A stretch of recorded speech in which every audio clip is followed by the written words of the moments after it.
بسم الله الرحمن الرحيم والصلاة والسلام على نبينا Muhammad وعلى آله وصحبه أجمعين. Dear viewers in Islam, Assalamu alaikum wa rahmatullahi wa barakatuh. In our last episode, we have taken one of the similitudes in verse number 19 and 20 of Surah Al-Baqarah, the second surah of Al-Quran. And in that similitude or parable, Allah subhanahu wa ta'ala has given the picture of hypocrites.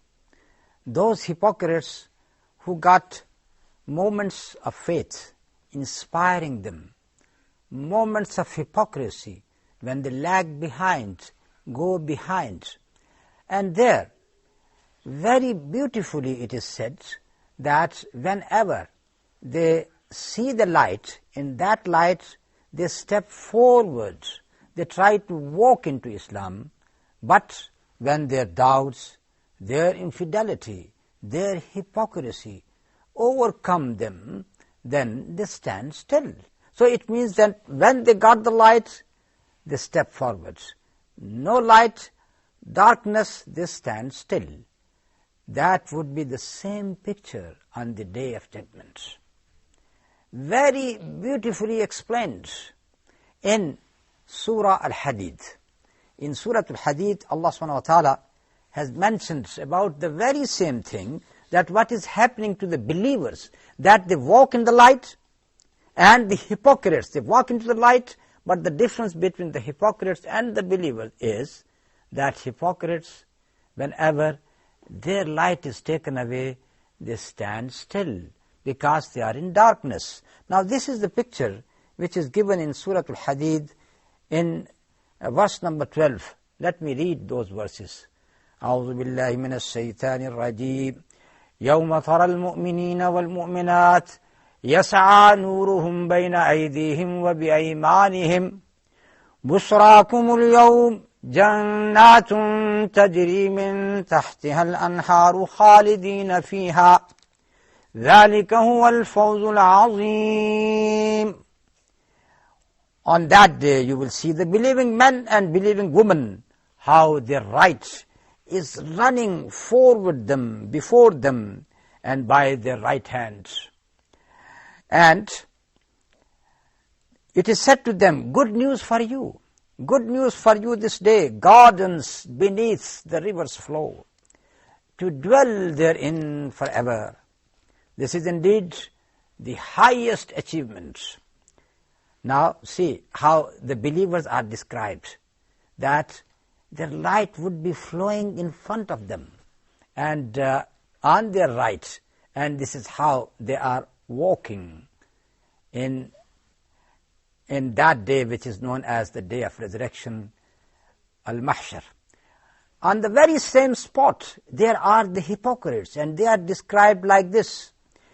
يوم يقول المنافقون والمنافقات للذين آمنوا انظرونا نقتبس من نوركم قيل ارجعوا وراءكم فالتمسوا نورا فضرب بينهم بالسور له باب باطنه فيه الرحمة وظاهره من قبله العذاب ينادونهم ألم نكن معكم قالوا بلى ولكنكم فتنتم أنفسكم وتربصتم وارتبتم وغرتكم الأماني حتى جاء أمر الله وغركم بالله الغرور.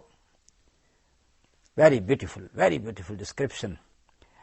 The day the hypocrites, men and women, they would be saying to the believers, Unzuruna, wait for us, naqtabis min nurikum.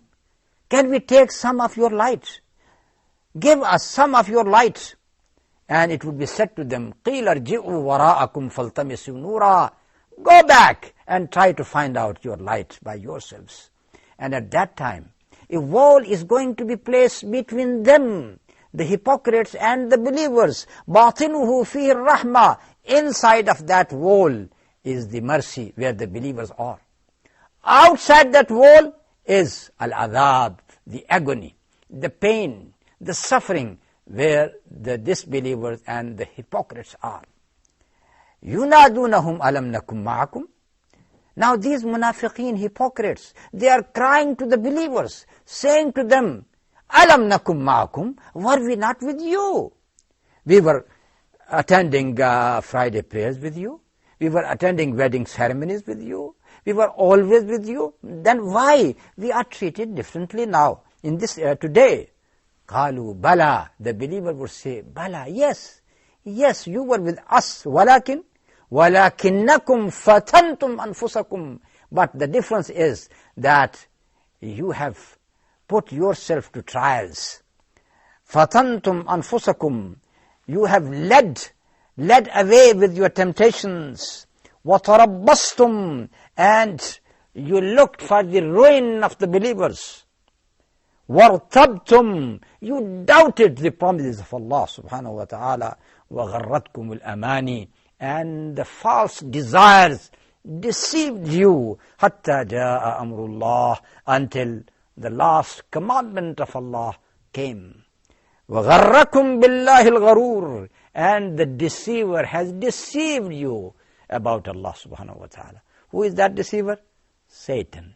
Satan has deceived you. So, what is going to happen to you today? فَالْيَوْمَ لَا يُؤْخَذُ مِنْكُمْ فِدْيَةٌ وَلَا مِنَ الَّذِينَ كَفَرُوا مَأْوَاكُمُ النَّارِ هِيَ مَوْلَاكُمْ وَبِئْسَ الْمَصِيرُ. That day, nothing is going to be accepted from you, no ransom from you or from the disbelievers. Your abode is hellfire. And وَبِئْسَ الْمَصِيرُ. And it is a very bad end which is going to happen to you. So what I was saying here, that on the day of judgment, same thing is going to be repeated. The hypocrites, they will be looking for light. So, when the light is taken away from them, they will stand still. But they will see the believers that still they got the light. And according to the hadith of the Prophet ﷺ, on the day of judgment, every believer would have a light in front of him. So, he can walk his way in that light. And this light is going to be according to the actions, the belief at that person. The Prophet ﷺ has said, and some believers, they got their light like a palm tree. A palm tree. It means that the light is very, very long and very big. And some, they got the light according to their own size. Some, the light just half of their size. Some, the light just equal to the thumb. This is going to happen to the believers. But anyhow, the believers, they got the light. And in that light, they are crossing even, they are crossing the bridge upon the fire as well. So what is going to happen, that the disbelievers and the munafiqeen, hypocrites, they will lag behind because their light has been taken away from them. They got no more light at all. So at that spot, they would cry to the believers, asking them, unzuruna, unzuruna, just wait for us, naqtabis min nurikum, let us take away some of your light. No, on that day, you can't give light to someone else. That is in this world that was your duty, to benefit from the light of revelation, but you did not benefit. So on that day, it is said to them, قِيلَ ارْجِعُوا وَرَاءَكُمْ فَالْتَمِسُوا نُورًا. It would be said to them, go back and find out your light by yourselves. And after that, after this saying, what is going to happen? At once a wall has been fixed between the believers and the munafiqeen. Now because of that wall, some people are left on the other side of the wall, which is here described as the inside of the wall. and some outside the wall. Those who are inside the wall, باطنه فيه الرحمة, there is the mercy of Allah subhanahu wa ta'ala. And that is the place where the believers are.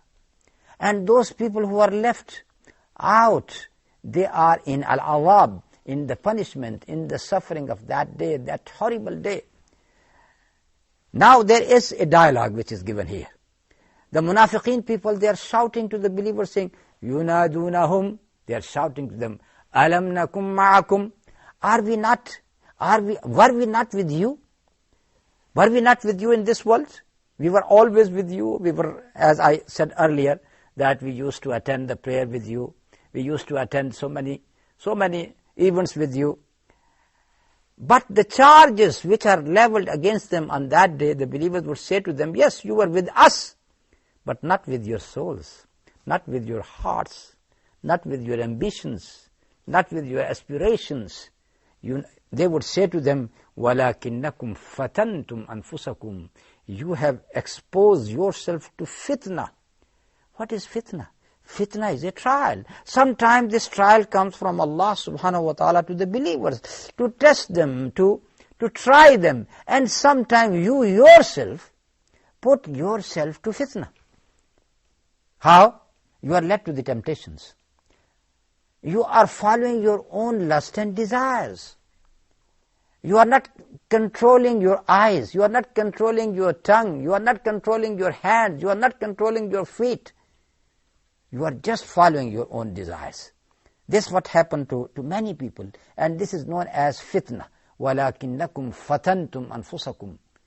There is this trial of money, wealth, to acquire more and more wealth, to pile up gold and silver. And that is the fitna. That is the fitna of money.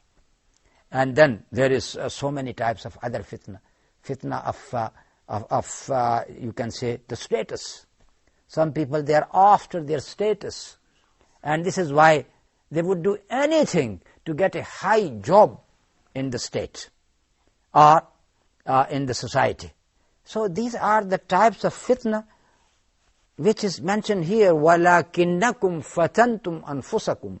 But you have exposed yourself to many types of fitna and trials. And then وَتَرَبَّسْتُمْ. تَرَبَّسْتُمْ. You look forward to our ruin. It means that they were not sincere. They were not sincere to the Muslims. They were just waiting for them. If they are victorious, yes, they are with them. If they are defeated, they are going to say, oh, this is because of you. Because of your Islam, you are defeated. That is the mentality of these people who are not deep-rooted into Islam. وَلَكِنَّكُمْ فَتَنْتُمْ أَنفُسَكُمْ وَتَرَبَّسْتُمْ وَارْتَبْتُمْ. And you got doubts. You got no conviction in the promises of Allah subhanahu wa ta'ala. You always got doubt. And Iman means that you must not have any doubt at all. What Allah subhanahu wa ta'ala has promised is going to happen. And then these people, they are led by their lust and desire, and they remained there until the death came to them, and they were deceived by the Satan. So this is a very beautiful description of munafiqeen in this world and in the hereafter.